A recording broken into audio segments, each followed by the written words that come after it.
That should be pretty good, I think. Okay, so welcome to the channel. This is really weird and not the video I thought I was going to be filming. And I thought about waiting until tomorrow when I'm not as upset, but I feel like, I share my life with you guys and I just want to share this as honestly as possible and as it happens, because I just got this text not even an hour ago. So basically, long story short, and I might be saying that a lot during this video because it is a long story, but this has been going on for like over a week. Long story short, I bought a 2019 ZR1. And there's a lot of reasons why, and I was gonna make a whole video about that. I don't wanna get into that here, but basically, the market is really strong. The car is rare. The prices are really holding strong because it's a 1-year car, only built for 1 year, very limited. The last front engine Corvette, as we now know.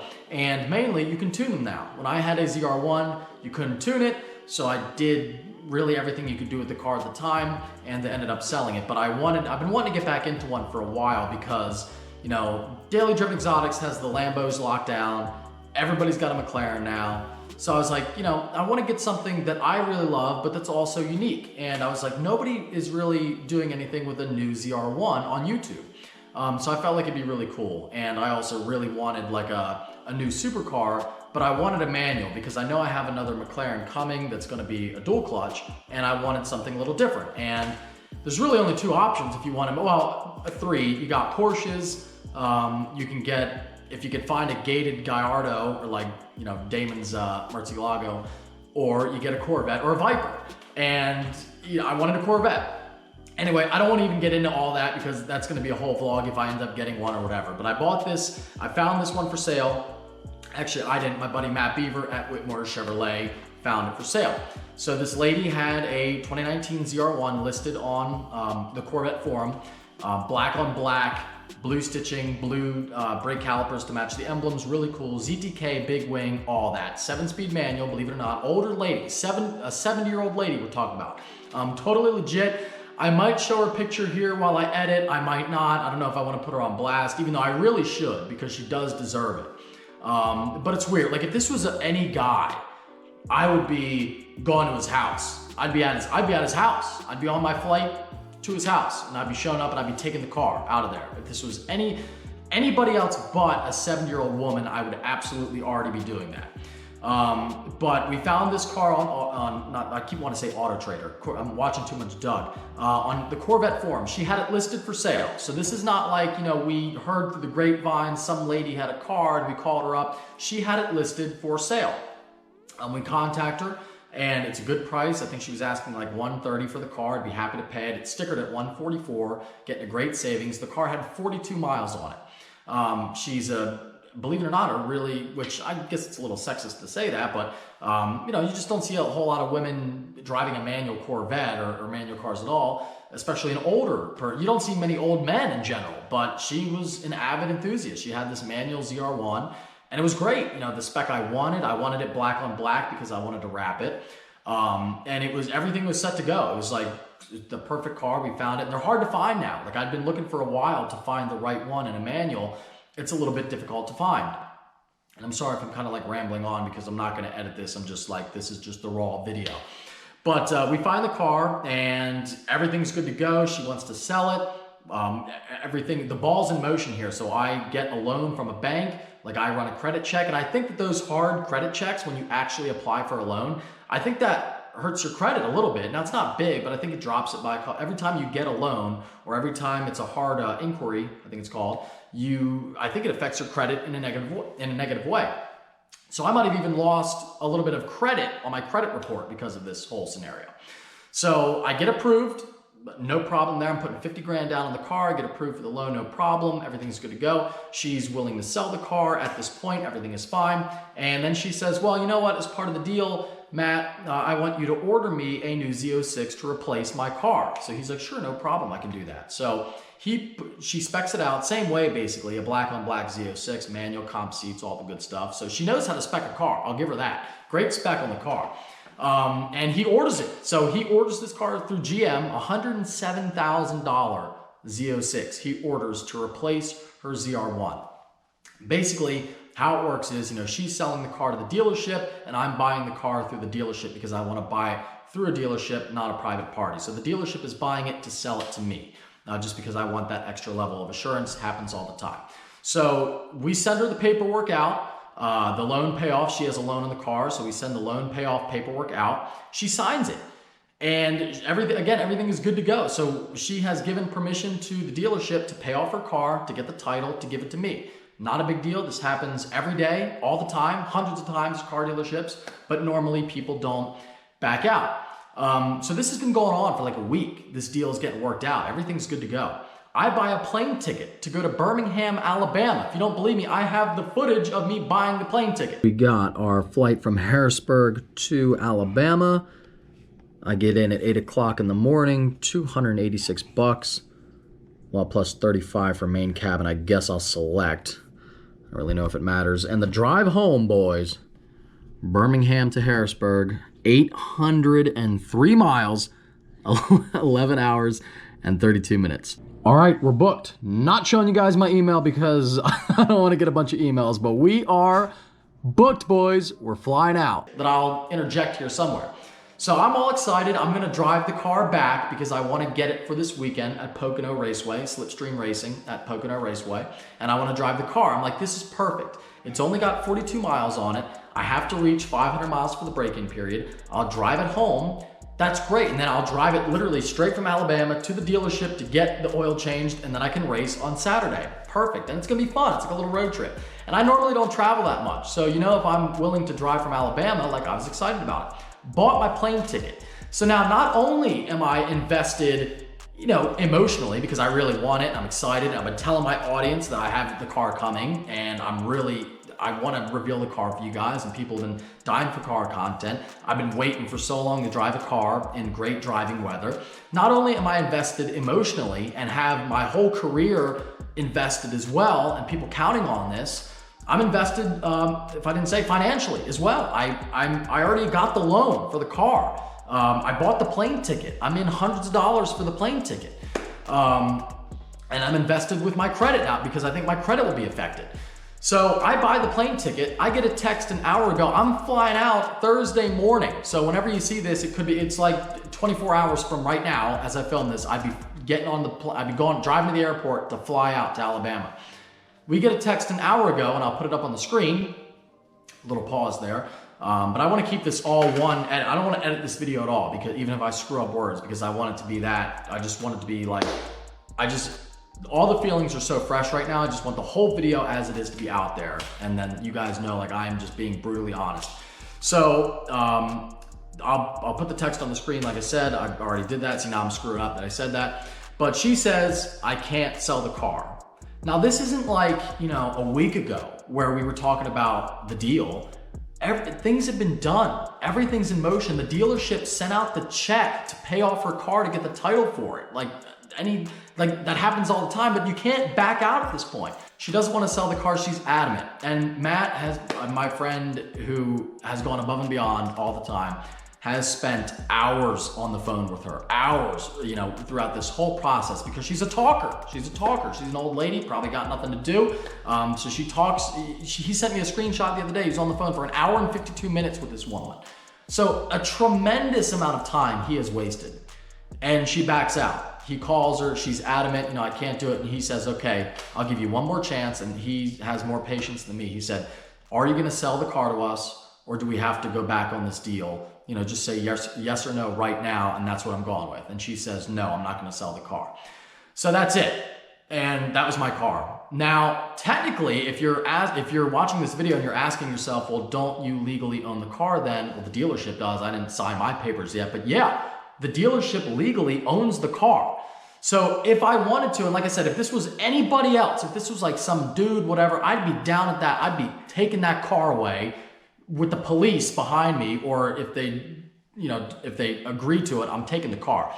But like, do I really want to go bully a 70-year-old woman? Like, do I want to do that? I don't want to do that, because that's just bad. I don't even want to get the car that way. That'd be so tainted.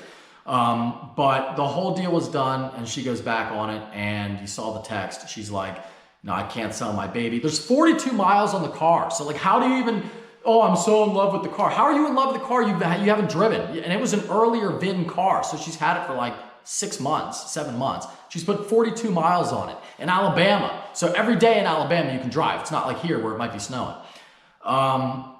I see I'm already at 9 minutes. I know the audio is not great because of the echo, and I don't want this to go on forever.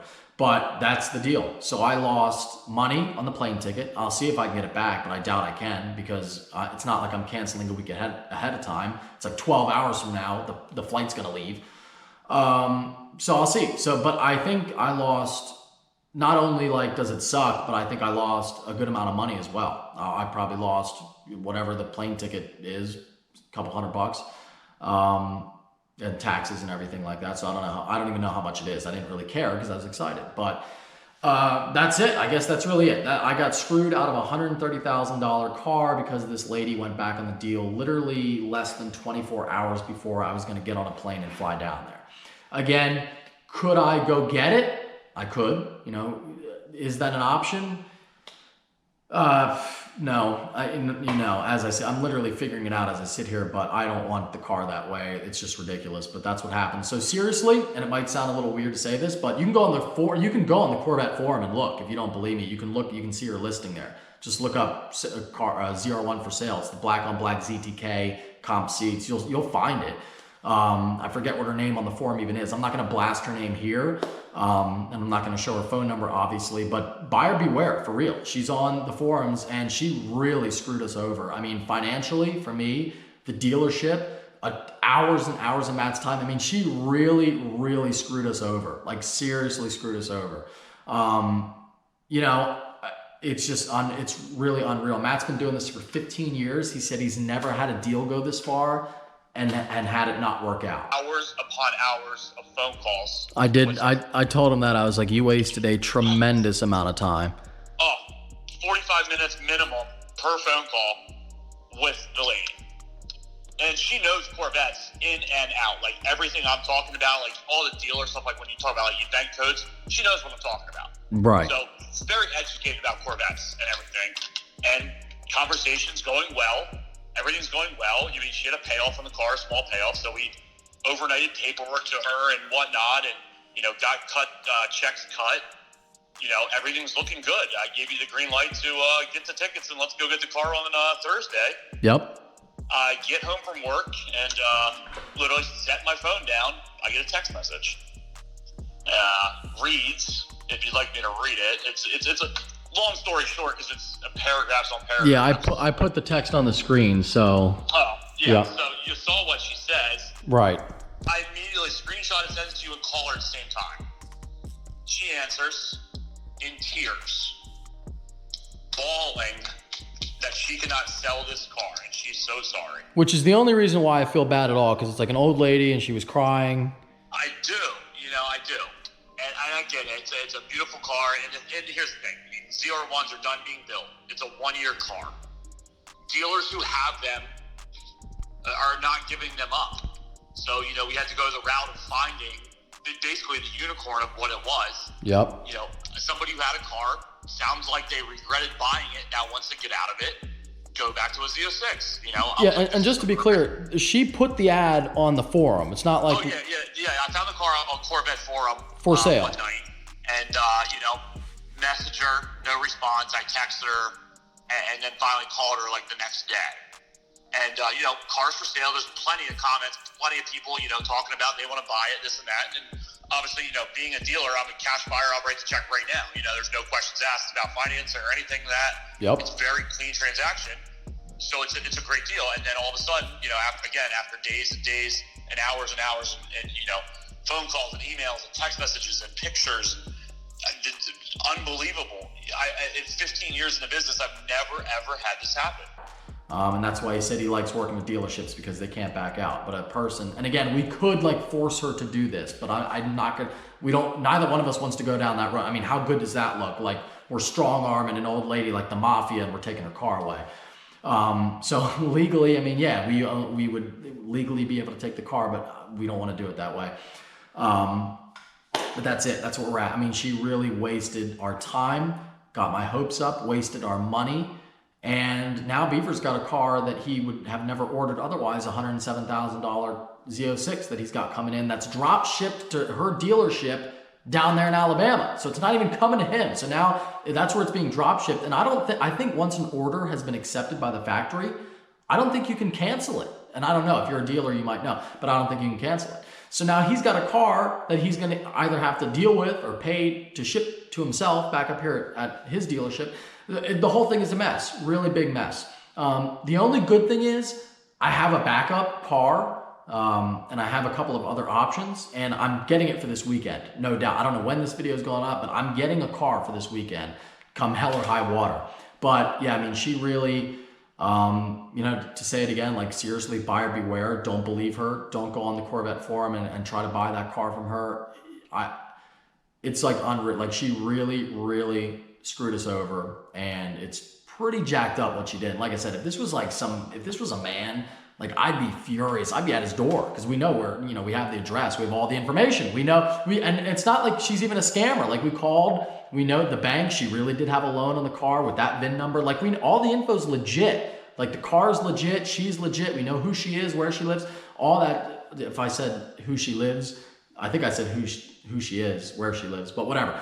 Point is, like, we know everything about it. Like it is legit, it was legit. But she just really went back on the sale and screwed us over. So that's where I'm at. And that's how I got screwed out of a $130,000 ZR1 by a 70-year-old woman. I guess you learn something new every day. I, the 25-year-old, got taken advantage of by a 70-year-old lady. I don't even know what to say. That's what I told her, you know, and I explained to her. Yeah, and the crazy thing was the car that we took, you know, she agreed to buy, deposit on the car, and we're getting it drop shipped to her local dealer in Alabama. And that's the other thing. It's not like, you know, we had verbally agreed to buy it. Like this is like financially, like the ball was already in motion.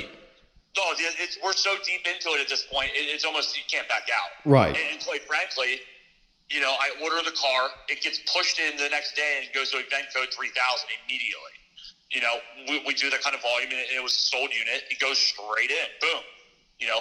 And she had said to me, I'm not letting my ZR1 go, basically trading it early on the, you know, Z06 she purchased until I could prove to her that GM was going to build her car and there's no questions asked, and we're not going backwards. Because right now we're in a time that Corvettes, they're not available like they, you know what I mean? Yeah. They're ending. It's over. You know, C7's right. over. And we're winding down. So she was nervous, and she knew all this, you know, and good for her for knowing a lot about Corvettes. Trust me, she knows a lot. You know, she knew that it was ending, wanted to, you know, have the guarantee. I guaranteed it, sent it to her first thing in the morning today. Everything's going good, you know. You stopped it. Actually, you stopped at the dealership when I was on the phone with her at that point. Yep. Yeah, I saw just when I went in there, you had already been on the phone with her for like 28 minutes. Yeah. And, you know, I talked to you. Everything was good. Everything was 100% go. You know, I get back on the phone with her. Everything's still good to go. I talked to her before I left the dealership. I drive home 20 minutes. Boom. Total 180. Can't sell it. Can't regret. She regrets ever trying to put it up for sale. She doesn't know why she did it. All of this, it's total flips on me. You know how normally it's like old people call and get scammed? Yeah, I got scammed. So there you go. Hope you enjoyed this upload. I'll get a car for this weekend. If you did enjoy, give it a thumbs up. Thank you for watching. Take care and have a great night. Watch out for the old ladies.